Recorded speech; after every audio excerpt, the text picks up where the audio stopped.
Akakiiko ka Paalamenti akasunsula n'okukuba ttooki mu bantu omukulembeze w'eggwanga abagonnomoddeko obukulu kasunsudde abantu abasukka 40 pulezidenti be yalonda sabbiiti ewedde okubeera abaminisita mu gavumenti ye mu kisanja kino. Akakiiko kano keewadde ennaku bbiri olwaliwo n'olunaku lw'enkya okusunsula abantu abo bonna abawerera ddala 81. Abasunsuddwa olwaleero kuliko General Edward Katumba Wamala eyalondeddwa nga minisita avunaanyizibwa ku bakozi ba gavumenti era oluvannyuma olw'okusunsulwa agambye nti waakutuuka ne mu baweereza banne mu minisitule eyo gye yasindikiddwa batunuulire ebizibu ebiruma abakozi n'okusoomoozebwa okuli mu minisitule eyo babisalire amagezi. The Ministry of Public Service, government and machine.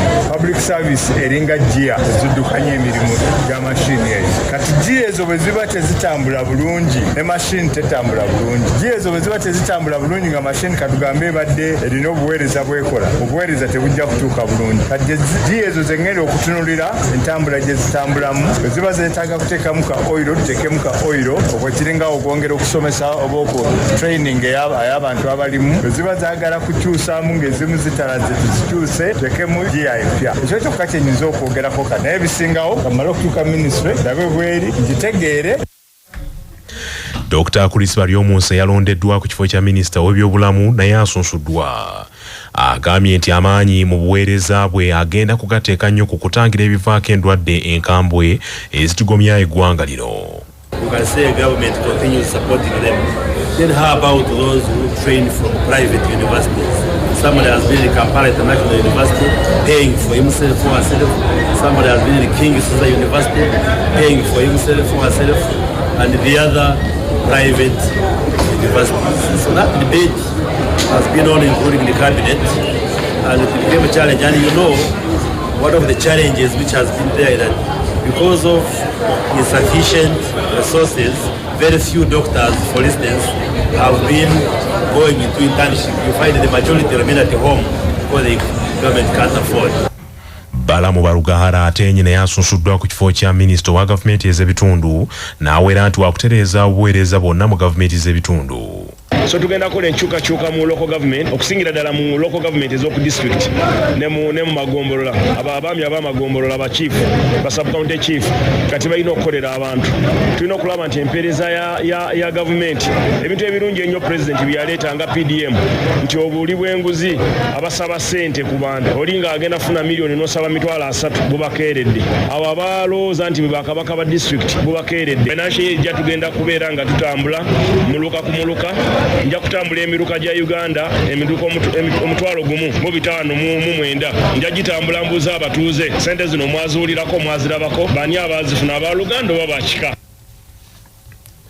Abalala basunsuddwa olwaleero kuliko Dr. Crispus Kiyonga ku kifo ky'omumyuka owokubiri wa Ssaabaminisita, Frank Kajiji tumwebaze minisita w'ebyobulimi n'obulunzi, Justin Kasule Lumumba ku kya minisita w'ebyempuliziganya tekinologiya n'okulungamya eggwanga, Hajati Rukia Isanga Nakadama ku kifo ky'omumyuka owokusatu wa Ssaabaminisita, General Henry Tumukunde ku kya minisita w'ekikula ky'abantu, Sanjay Itana ku kifo kya minisita w'ebyobusuubuzi n'amakolero. Ensonda mu kakiiko kano zitegeezezza Kyabasa nti Sanjay Itana yeegaanidde ddala ekyokuba n'obutuuze obw'emirundi ebiri nga bwe byogerwa era nti asabye ababaka ku kakiiko ako akasunsula nti baddeyo basome ebyafaayo bya Paalamenti bwe baali bayisa etteeka erikugira abaminisita okubeera n'obutuuze obw'ensi esukka mu emu kubanga y'omu kubawagira etteeka eryo. Abalerera abasunsuddwa kuliko Robert Migadde Ndugwa eyalondebwa okubeera minisita omubeezi w'ebyobuvubi, General Severino Kaindo Tafiire eyalondebwa nga minisita w'amazzi n'obutonde, Professor Ephraim Kamuntu eyalondebwa nga minisita w'ensonga ez'omunda mu ggwanga, Judith Nabakoba Nalule eyalondebwa nga minisita w'eby'ettaka n'ennyumba n'enkulaakulana y'ebibuga, ate Hajati Minsa Kabanda eyalondebwa nga minisita owa Kampala, Kiryowa Kiwanuka eyalondebwa nga minisita w'ebyokwerinda n'abalala. mu balala abasunsuddwayo ejjono Jim Katugu ku muhwezi ku kifo kya minisita w'obutebenkevu bw'eggwanga lino, Fred Byamukama ku kifo kya minisita w'ebyenguudo n'ebyentambula, Dr. Jane Ruth Achengo Ochero asunsuddwa ku kyannampala wa gavumenti mu paalamenti. N'olunaku lw'enkya akakiiko kano kasuubira okuddamu okusisinkana abakulu abawerako okuli eyali sipiika wa paalamenti yalondebwa ku ky'omumyuka asooka wa Ssaabaminisita Rebecca Litwala Kadaga, mukyala w'omukulembeze w'eggwanga Janet Kataha Museveni nga ye yalondebwa ku kya minisita w'ebyenjigiriza n'ebyemizannyo n'abalala. Waliwo n'abalala basuubirwa mu kakiiko kano olunaku lw'enkya okuli Kelvin Ekyodu eyalondebwa nga minisita omubeezi ow'ensonga ez'abasigansimbi, Dr. Lawrence Muganga eyalondebwa nga minisita omubeezi ow'ensonga ez'omunda, nga bano bombiriri bagambibwa okuba n'obutuuze mu mawanga amalala. Amateeka agafuga ensi eno gakugira omuntu alina obutuuze obw'ensi endala okufuna ekifo kyonna eky'omukulembeze w'eggwanga oba ekifo ekya minisita n'ebifo ebirala eby'enkizo. Alipoota eneeva mu kusunsula baminisita bano yakusindikibwa eri Pulezidenti Museveni Kabalonda, naye ng'ensonda mu kakiiko zitegeezeza Kyabassa nti olwaleero bano abasunsuddwa tewali kakiiko gwe kasanzeemu buzibu era bonna abayisiddwa. Ebyo nga bikyali bityo, Bannawakiso nga bakulembeddwamu ssentebe w'abaana b'abalwanyi Ssaalongo Muwadda Namwanja n'okutuusa kati bakyebuuza kye baakola omukulembeze w'eggwanga Yoweri Museveni ne batalowoozebwako ng'alonda baminisita be. Namwanja ono ategeezezza nti yeewuunyizza nnyo okulaba nga olukalala lw'abaminisita bonna olwafulumiziddwa tekuli muntu yenna ava mu disitulikiti Wakiso, kwe kusaba Pulezidenti Museveni nti asonyiwe abantu ba disitulikiti eyo bwe baba nga balina kye baamukola. Mu kitundu ng'eky'Emasuulita mwamwavu olukwe Pulezidenti yennyini n'alukulembera ne lulumba balakisi y'e Kakiri omwavu ebyokulwanyisa, n'olwekyo ekitundu kyaffe kino kya byafaayo nnyo mu gavumenti yaffe eno. Tekibeera kya bwenkanya okubeera nga tekirina muntu akikiikirira ku kabinenti, nga n'ebimu ku ebyo ebize bisuubizibwa emyaka mingi ng'oluguudo lw'Emasuulita n'enguudo endala nnyingi nga tebinaba kukolebwa. Abantu b'e Wakiso bwe tubeera nga tulina kye twasobya ng'aba NRM oba kye twazza kyonna, tusaba Mukama waffe Pulezidenti atusonyiwe. Naye Wakiso abonyebonye ekimala, tumaze emyaka mingi nga tetunayo wadde minisita n'omu. Luutu eno ne twekamba ne tulwana ne tufungiza, abakyala ne bambala empale mpanvu, abavubuka abaki ne banoonya akalulu ne tukawangula, ne tukuwa abami ba paalamenti 3, tukuwadde disitulikiti, naye ne tubeera nga tetwafunyeyo wadde minisita n'omu, wadde minisita agaba obuugi ne tutamufuna. Kooti enkulu mu Kampala eragidde nti emisango egy'okulya mu nsi olukwe egivunaanibwa bannabyabufuzi Retired Colonel Dr. Kizza Besigye ne munne Hajji Obed Lutale awamu n'omujaasi wa UPDF Captain Dennis Owola gitandika okuwulirwa awatali kukandaaliriza wadde ng'oludda oluwawaabirwa terukkaanya nakyo. Kooti enkulu ng'ekubirizibwa omulamuzi Emmanuel Baguma eragidde nti emisoso gyonna egyetaagisa okutandika okuwulira emisango gino girina okuggwanga ennaku z'omwezi 8 omwezi guno ogw'omukaaga, nga muno mwe mulina okulonda era n'okulayiza ba asesa ba kooti 3 nga bano be bantu ba bulijjo abalondebwa nga tebalina kye bamanyi ku by'amateeka okugoberera omusango guno n'oluvannyuma bawe ensala yaabwe. Omulamuzi Baguma era alagidde nti oludda oluwaabi luteekeddwa okujja n'abajulizi baalwo bonna ng'ennaku z'omwezi 11 omwezi ogw'omukaaga omwaka guno nga beetegefu okutandika okuwulira omusango guno. Oludda oluwaabi nga lukulembeddwamu amyuka Ssaabawabi wa gavumenti Thomas Jatiko wamu n'omuwaabi wa gavumenti Richard Birivumbuka bategeezezza kooti nti obujulizi bwonna bwaweereddwayo eri oludda lwa Dr. Kizza Besigye era nga mu bujulizi obwo mulimu ebiwandiiko wamu n'obutambi bw'amaloboozi obuweza essaawa 10 n'obutambi obwa vidiyo. Wabula oludda oluwawaabirwa nga lukulembeddwamu Ssaalongo Erias Lukwago, Frederick Mpanga wamu ne Ernest Kalibala luwakanyizza ebyogedde oludda oluwaabi nga bagamba nti obudde bungi nnyo bwetaagisa okuwuliriza n'okwekenneenya obujulizi obwo bye batasobola kukola mu nnaku entono ennyo ezibaweereddwa. Bwe batyo basabye nti waakiri baweebwe ebbanga lya mwezi gumu okwekenneenya obujulizi obuleeteddwa oludda oluwaabi kubanga tebalina na lukusa kutuuka ku bantu baabwe abakumirwa mu kkomera eruzira gye bali mu kadde kano ate ng'ennaku ezibaweereddwa ntono nnyo. Bano era banokoddeyo n'ensonga eya siteetimenti ez'abantu, siteetimenti z'oludda oluwaabi ezaaleetebwa mu kkooti naye nga tezirabikako. kwe kusaba kooti nti esooke eyimiriza okuwulira omusango guno basooke baweeyo okusaba kwabwe mu kooti ya ssemateeka ku nsonga eno ng'okuwulira omusango tekunnatandika olw'okulaga obwenkanya. Wabula omulamuzi Baguma alagidde ab'obuyinza mu makomera okukkiriza bannamateeka ba Dr. Kizza Besigye batuuke ku bantu baabwe ne weziba nnaku eza wiikendi oba ennaku ez'okuwumula public holiday okukkiriza abantu bano okutuuka ku bannamateeka baabwe okwekenneenya okutuuka ku basibe baabwe okwekenneenyezaamu obujulizi obuleeteddwa. Kyokka bannamateeka ba Dr. Kizza Besigye kino bakigaanyi nga bagamba nti obudde obaweereddwa butono nnyo tebubasobozesa kukola mulimu ogwo. Dr. Kizza Besigye ne banne bavunaanibwa omusango gw'okulya mu nsi yaabwe olukwe nga kigambibwa nti baali baluse olukwe olw'okuvuunika gavumenti ya Uganda. Oludda oluwaabi lulumiriza nti abasatu bano baatuuza enkiiko mu kibuga Geneva ekya Switzerland, Athens ekya Buyonaani, Nairobi ekya Kenya, Kampala ekya Uganda n'awalala ne bakuŋŋaanya obuyambi mu by'ensimbi n'ebyokulwanyisa nti nga bateekateeka okutabaala n'okuvuunika gavumenti ya Uganda. Ebibiina ebitaba abasawo n'abaweereza mu by'obujjanjabi mu ggwanga biwakanyizza okusalawo kwa gavumenti okw'okuggyawo ekyokusasula ensako ey'abasawo abagezesebwa abayitibwa intern medical doctors. Ebibiina bino okuli ekya Uganda Medical Association, Uganda Pharmacists Association, Gynecologists and Obstetrics Association wamu n'abalala n'abataba abazaalisa byonna biwakanyizza enkola eyo. Gavumenti yakakasizza nti tegenda kuddamu kusasula abayizi bagezesebwa mu by'obusawo nsako yaabwe olw'obutaba na busobozi kubasasula bonna kyenkanyi nga bwe gubadde. Abayizi bano abagezesebwa kumpi buli mwaka babadde beekalakaasa olw'obutasasulwa nsako yaabwe ne kiviirako gavumenti okutuuka okusalawo nti tebaddamu kusasulwa nga n'ekigendererwa era nekirangirirwa ne mu lwatu. Abayizi bano basoma ebbanga lya myaka 4 olwo omwaka ogwokutaano ogusembayo ne basindikibwa mu malwaliro okugezesebwa nga bwe bakola, kyokka olw'okuba baba bakyali mu buweereza kyokka newankubadde baba bali mu buweereza, gavumenti yali yasalawo nti egira ebasasulangayuko ku nsako ng'omusaala okubabeezaawo.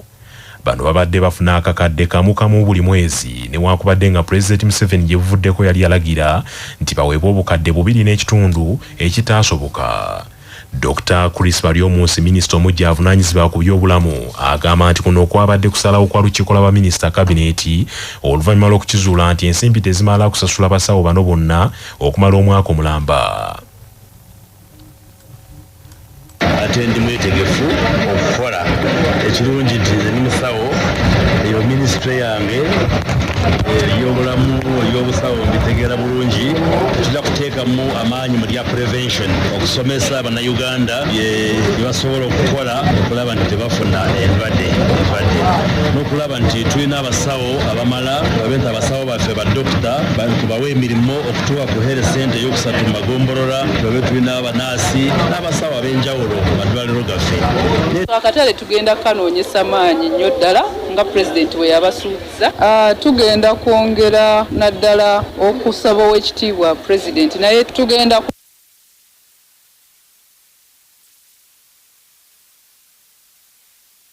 can say government continues supporting them.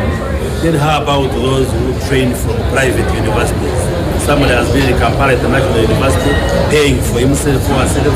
Somebody has been in King Caesar University paying for himself or herself, and the other private universities. So that debate has been on, including the cabinet, and it became a challenge. And you know, one of the challenges which has been there that because of insufficient resources, very few doctors, for instance, have been going into internship.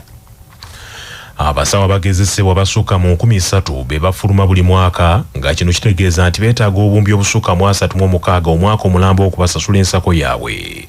Amyuka President w'ekibiina ekitaabasawo mu ggwanga ekya Uganda Medical Association, Dr. Kabwelu Wilberforce agambye nti ssente zino ntono nnyo ku mulimu abasawo bano gwe bakola mu malwaliro gonna.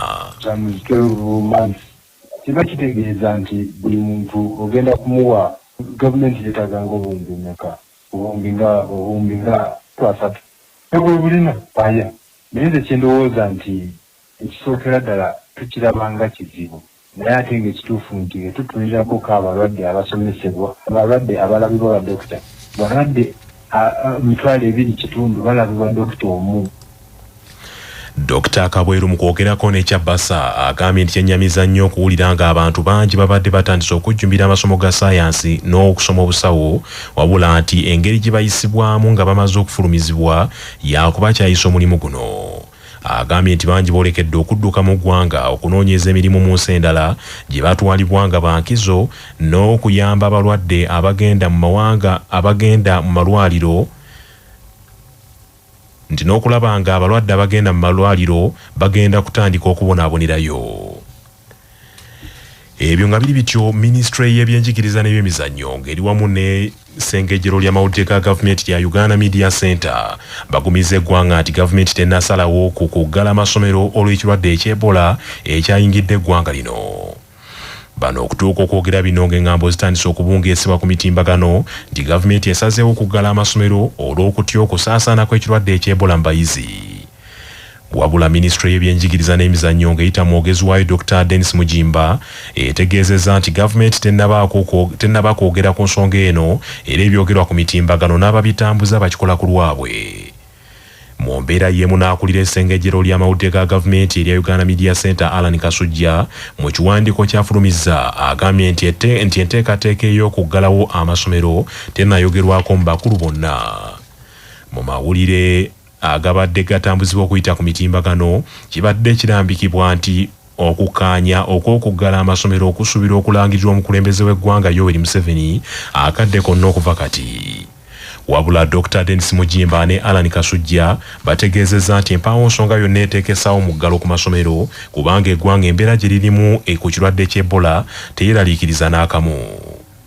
Uganda erimu abalwadde ba Ebola bakunukiriza abakazuulwa bali 9 bokka era nga 6 be bakyali ku bitanda mu malwaliro, omu yafa ate omulala yajjanjabwa n'awona ate omulala yali mukyala munnansi wa Congo eyazuulibwamu ekirwadde kino wabula nga amaze okuddayo ewaabwe. Gyebuvuddeko Dr. Diana Atwine omuteesiteesi omukulu Ministry y'ebyobulamu yategeeza eggwanga nti Uganda yakkaanya okuggala ensalo zaayo ne Congo olw'enneeyisa y'abantu gye baalimu mu kiseera ekyo abaali bongedde okusala ensalo okwesogga Uganda n'amawanga agaliraanyeewo. Gavumenti egamba nti ku balwadde 6 abakyali malwaliro abajjanjabwa 5 ku bo bannayuganda, omulala munnansi wa Congo ate nga ku bannayuganda 5 kuliko abasawo 3 abalina akakwate ku balwadde abaasooka okuzuulwamu ekirwadde kino n'abantu ba bulijjo 2.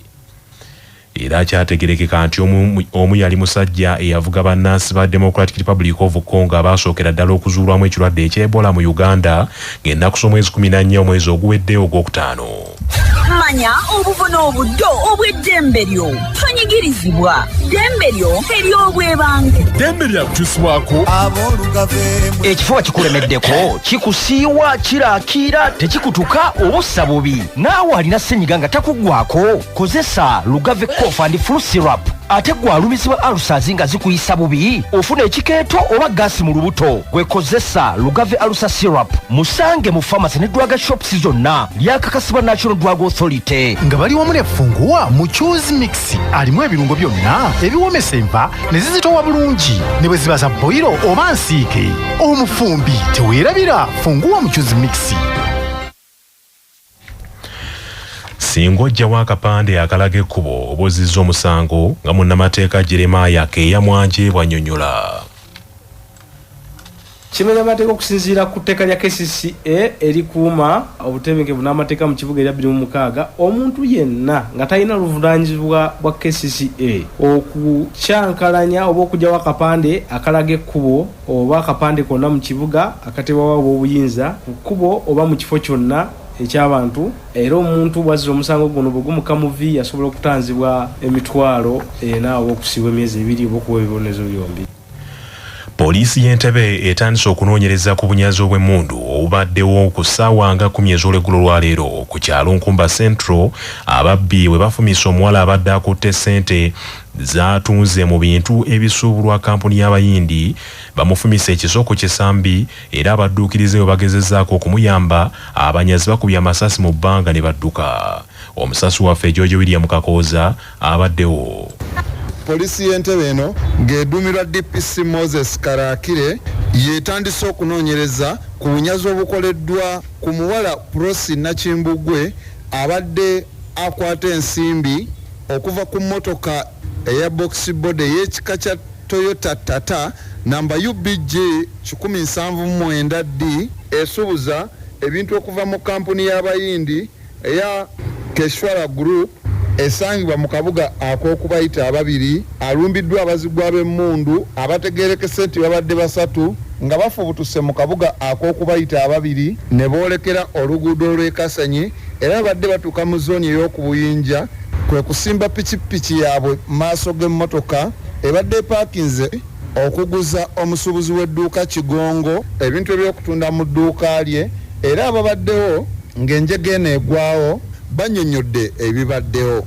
Evudde Kasenyi neeyimirira awo bazze kusuubuza wa Kigongo bintu kati badde bamaliriza omuwala ayingira emmotoka dereva ayingidde naye atuddemu kyevudde kubayita nejjeeyimirira mu maaso g'emmotoka eyo box body musajja n'amutunuzaamu emmundu ati ng'agenda ogisimbula omulala n'alumba omuwala amusiika akasawo omuwala n'akalemera n'amusala ekisowa mpale omuwala n'ata ensawo ne batuula ku piki ne zoolekera ziwetedde wali ewamufa naye obwedda bakubira poliisi tezituuka tubivaako era tuli awo tulaba mulwadde bamujjanjaba poliisi weetuukidde batugamba bali mu kunoonyereza. Wetujjidde ku mpewo nga poliisi yeetala okuŋŋaanya obujulizi okuva ku bantu ab'enjawulo abalabye enjega eno ng'egwawo nga ye omuwala Prosi Nakimbugwe gwe bafumise ekiso ku kisambi addusiddwa mu kalwaliro ak'okumpi aka Divine Drug Shop okufuna obujjanjabi obw'amangu ku CBS FM ey'obujjajja. Nze George William Kakooza, Entebbe. Omuloodi meeya wa Kampala omujjaasa Longo Engineer Ronald bali mwezo nsubuga n'olukiiko lwe bayingidde mu lutalo lw'abasuubuzi mu ssako y'akatale ak'e Nakasero. Omusasi waffe John Musisiika abituwe. Abasuubuzi mu katale k'e Nakasero abeegattira mu ssako yaabwe emanyiddwa nga Nakasero Market Traders Sacco bazinzeko ekitebe kya City Hall olwaleero mu Kampala nga balaga obutale bumativu bwabwe olw'obukulembeze bwa KCCA ogaana okugonjoola ebizibu ebibaluma wakati mu ssako yaabwe.